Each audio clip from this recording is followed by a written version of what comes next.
In our last lesson, we looked at the career of Tiberius Gracchus, a great political figure, a reformer in the late Republic, whose career represented the beginning of a new phase of crisis in the late Republic.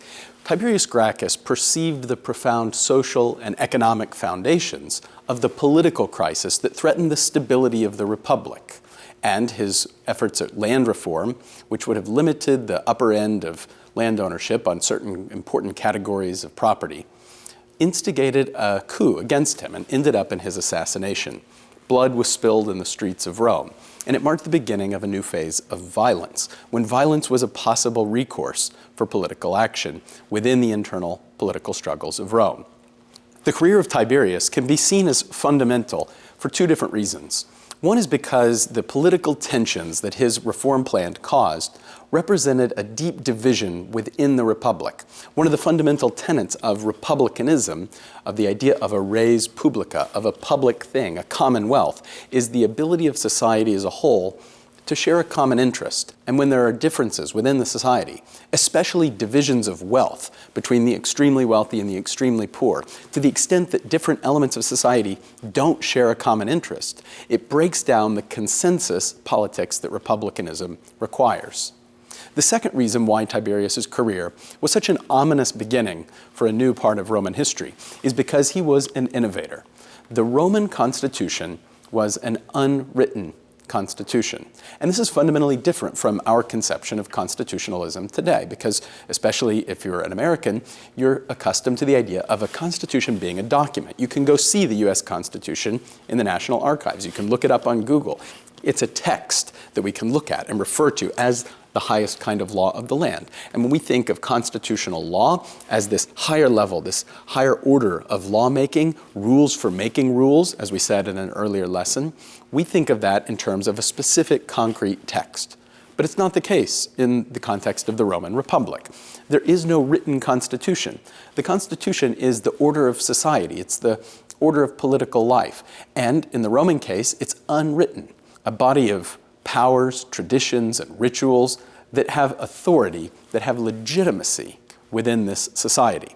And the reforms, the political efforts of Tiberius are dangerous within that context precisely because they innovate. He breaks precedent. He's willing to have one of his colleagues, one of his fellow tribunes, thrown out of office.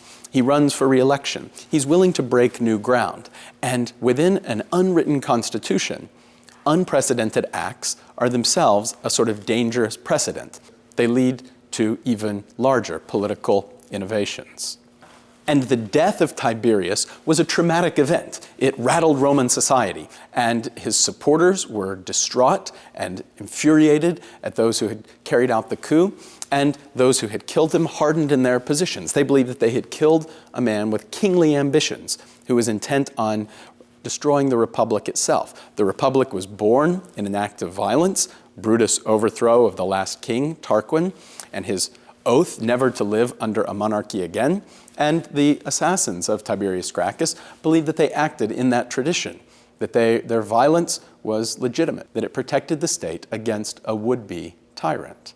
And after the death of Tiberius, these different social divisions harden into concrete factions that will vie with each other for supremacy of the Roman state for the next 100 years. Only 10 years after the death of Tiberius, his brother, Gaius Gracchus, again ran for office on a campaign of land reform to try and restore the foundation of the Republic by distributing land to small farmers, especially to veterans, and to reestablish the ideal of the citizen, soldier, farmer that was the foundation of the Republic. But Gaius's career in 123 was to meet the same end as Tiberius. The aristocratic factions around the Senate again feared that Gaius aimed at more than simply social reform, that he would ride a wave of populist fervor into the kingly office himself. And so Gaius again was executed. There was an important difference, though, between the deaths of Tiberius in 133 and Gaius in 123.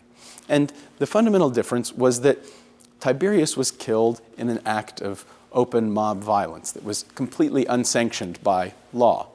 The death of Gaius was actually somewhat different because the consul in 123 had the Senate had the body of senators pass a resolution, a new kind of resolution. So again we see political innovation, breaking with precedent. The consul in 123 had the Senate decree an emergency decree, what was called the Senatus Consultum Ultimum, the ultimate decree of the Senate. We can think of it as an emergency decree that invested the consul with exceptional extra-constitutional powers to act to preserve the safety of the Republic.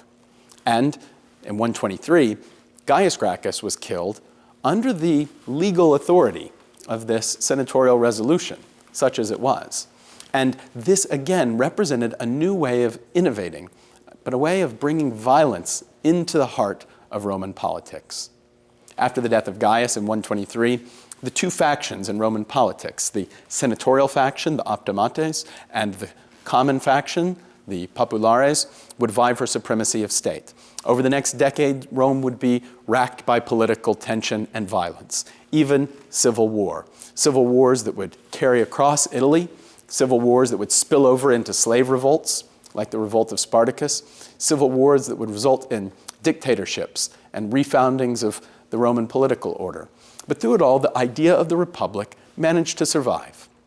But Rome was constantly harassed by the threat of violence and war.